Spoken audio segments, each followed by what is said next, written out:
Hi friends, ఎలా ఉన్నారు? బాగున్నారా? మేమైతే ఈవేళ క్లైమేట్ చాలా కూల్గా ఉందండి వర్షం పడడం వల్ల.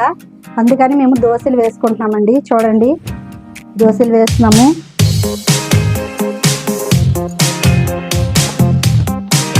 స్టవ్ వెలిగించుకొని అది బాగా వేడెక్కిన వరకు ఉంచుకొని, వేడెక్కిన తర్వాత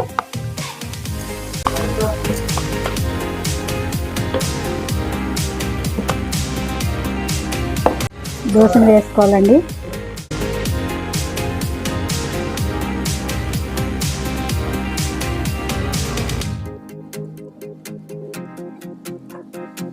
ఆయిల్ని మళ్ళీ వేసుకోవాలండి.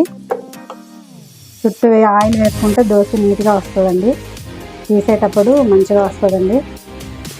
నేనైతే ఇది నిన్న ఒక గ్లాస్ పప్పుకి ఒక గ్లాసు బియ్యం వేసుకున్నానండి. అలా వేసుకుంటే దోశలు బాగా స్మూత్గా ఉంటాయండి. అదే ఎక్కువ బియ్యం వేస్తే అవి గట్టిగా వస్తాయండి. అందుకని నేను సరి సమానంగా వేసుకుంటానండి. వేసుకొని గ్రైండ్ చేసుకొని ఎర్లీ మార్నింగ్ టిఫిన్ చేసుకుంటామండి.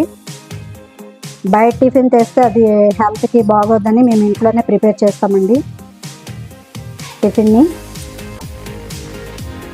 ఒక్కొక్క రోజు ఇడ్లీ పెట్టుకొని ఒక్కొక్క రోజు దోశలో వేసుకుంటామండి.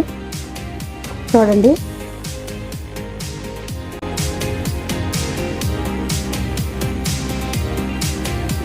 దోశ మంచిగా వచ్చింది కదండి. అలా ఇంట్లో ప్రిపేర్ చేసుకొని మనం రోజు టిఫిన్ చేసుకుంటే హెల్త్కి బాగుంటుంది.